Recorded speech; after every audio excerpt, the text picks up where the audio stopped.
नमस्कार, जय हिंद। आप सभी का स्वागत है।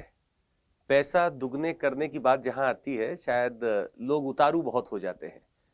वैसे किसको नहीं चाहिए कि जल्दी पैसा मिल जाए और कम समय में मिल जाए। कुछ यही बातें MLM या कुछ मनी सर्कुलेशन स्कीम्स में भी देखी जाती हैं। आइए समझते हैं कि क्या है मनी सर्कुलेशन स्कीम। क्या भारत में वाकई ये जो वादे किए जाते हैं कि पैसा दुगना हो जाए, तिगुना हो जाए, या फिर आप नेटवर्क मार्केटिंग के थ्रू जो पैसा बनाने की कोशिश करते हैं भारत में, क्या वो अलाउड है या नहीं है। अक्सर देखा जाता है बड़े बड़े रैलीज होती हैं, बड़े बड़े सेमिनार्स ऑर्गेनाइज किए जाते हैं और वहां पे एक श्रोता आता है। वो श्रोता अपने आप को ऐसा दिखाता है कि उसने कल ही कम से कम गाड़ी खरीद रखी है 2-3 और बंगले में रहता है, और वो सिर्फ वो इसलिए हो पाया क्योंकि उसने नेटवर्क मार्केटिंग में अपनी बादशाहत को साबित कर दिया। पर क्या है ये मनी सर्कुलेशन स्कीम, आइए समझते हैं। आप सभी का स्वागत इस सेशन में।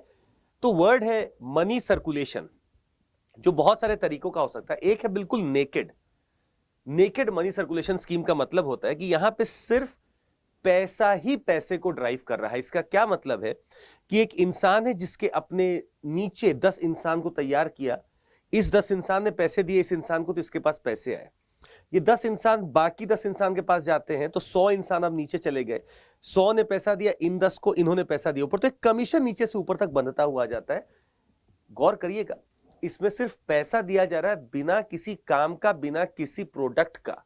वो नेकेड स्कीम होती है मनी सर्कुलेशन की, जिसको नॉर्मली कहा जाता है पॉन्जी। कहां से नाम आया अभी बताएंगे। अगला है प्रोडक्ट बेस्ड। अब प्रोडक्ट बेस्ड स्कीम है, जैसे मान लीजिए जिसमें एक प्रोडक्ट बेचा जाता है। एक कंपनी एक प्रोडक्ट बेचती है एक्स। अब एक्स इतना महंगा बिकता है कि कई बार लगता है कि एक्स में खरीदने का कम था, प्रोडक्ट का वैल्यू कम था, पर आपके जुड़ने का ज्यादा पैसा था। अब ये एक्स प्रोडक्ट बाकी लोगों तक भी पहुंच सकता है।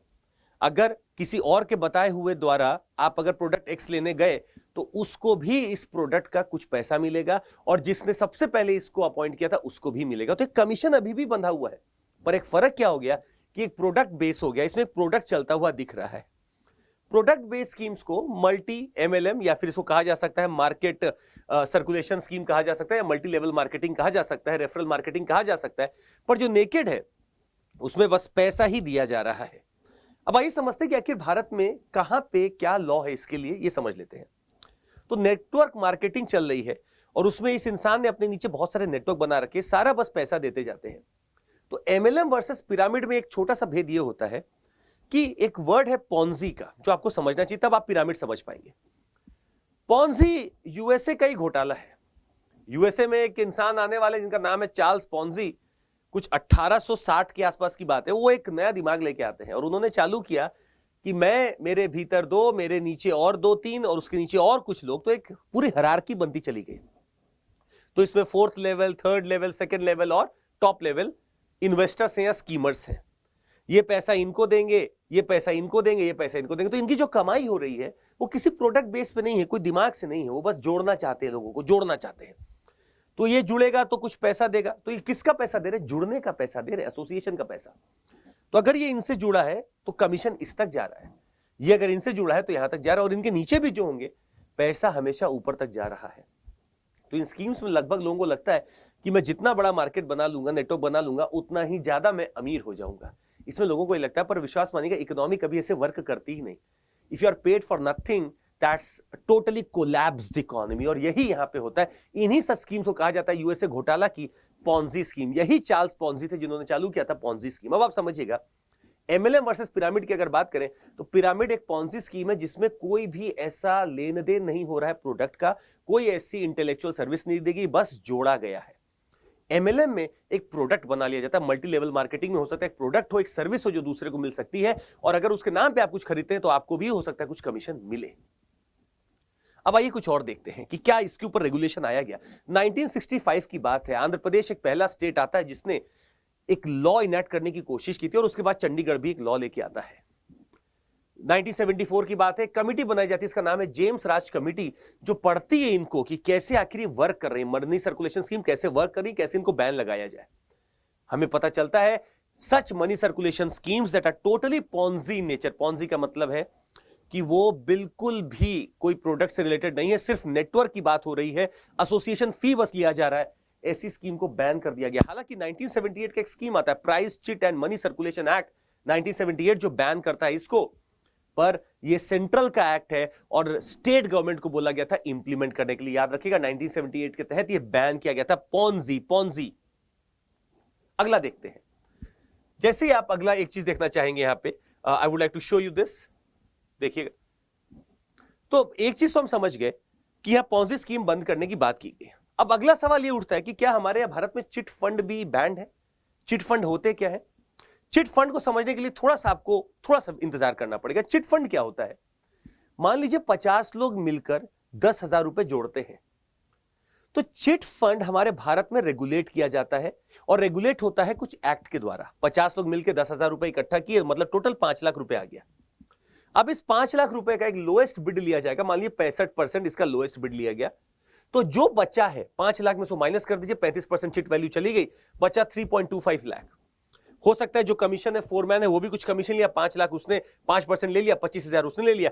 जितना बचता है वो आपका सब में डिस्ट्रीब्यूट होता है, मतलब हर महीने इंसान को कुछ ना कुछ पैसा मिल जाएगा। चिट फंड में हुआ क्या, सबने पैसा इकट्ठा किया और हर महीने कुछ ना कुछ उनकी आमदनी होती चली जाएगी। ये चिट फंड का कॉन्सेप्ट था। तो एक तरह से कलेक्टिव मनी है और इस कलेक्टिव मनी को लोग आपस में एक दूसरे को बिडिंग करके पैसा दे सकते हैं। क्या इसको रेगुलेट किया गया? बिल्कुल, ये रेगुलेटेड है भारत में। अगर आप देखेंगे हमारे पास चिट फंड एक्ट है 1962, we have got Reserve Bank of India act जिसमें चिट फंड की बात गई 1934, and we have got SEBI वाला एक्ट जिसमें इसको चिट फंड्स को डिफाइन किया गया है और चिट फंड्स को रेगुलेट किया गया है। चिट फंड अलग है, पॉन्जी अलग है।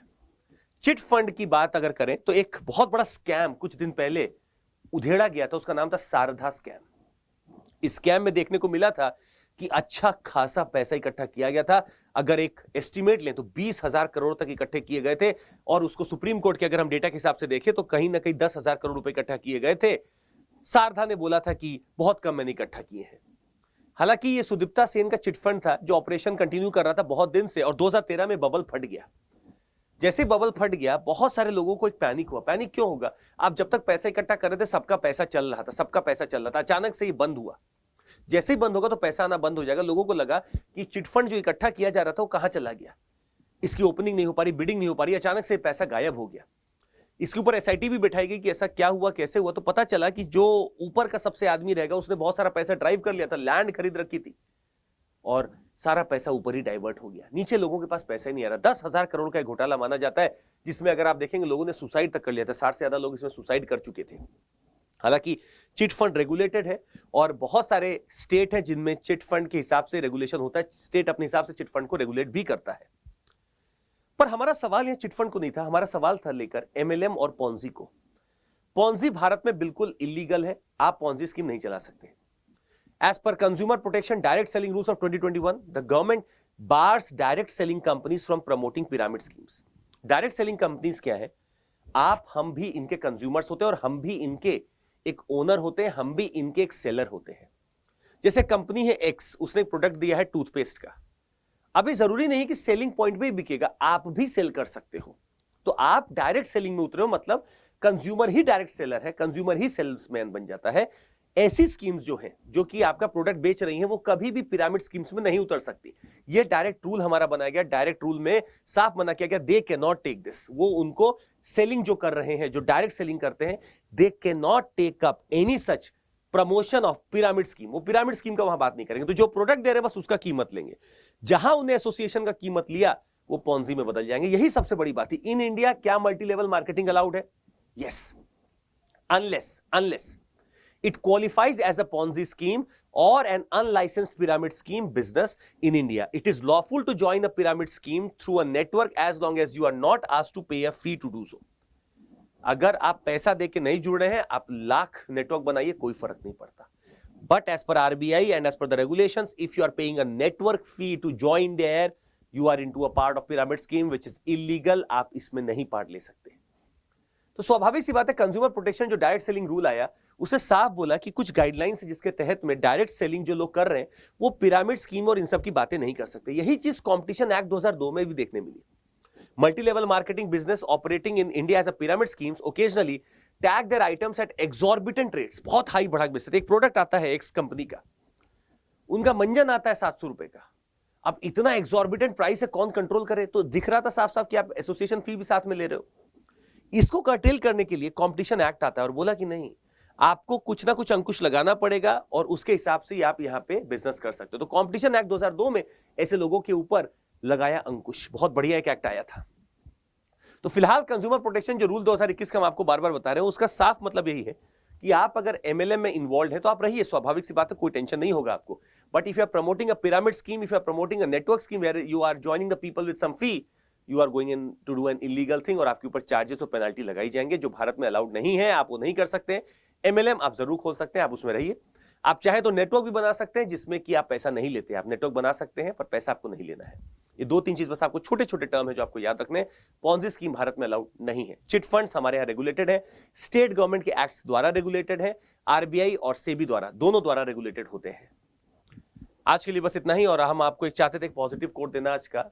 वो पॉजिटिव कोड यही था कि वाणी रसवती यस्य यस्य श्रमवती क्रिया लक्ष्मी दानवती यस्य सफलम तस्य जीवितम। अगर आपकी वाणी में रस है, अगर आपकी क्रिया में श्रम दिखता है, अगर आपकी लक्ष्मी दानवती है, आप दान करते हैं, तो आप बेहतर इंसान है, बेहतर जिंदगी अपनी जी रहे हैं। तो हमारा टेस्ट सीरीज भी चालू हो रहा है, आप इसमें जुड़ सकते हैं 2499 और इसके साथ ही आपको मिलता है क्वालिटी एनहांसमेंट प्रोग्राम मेंस का भी।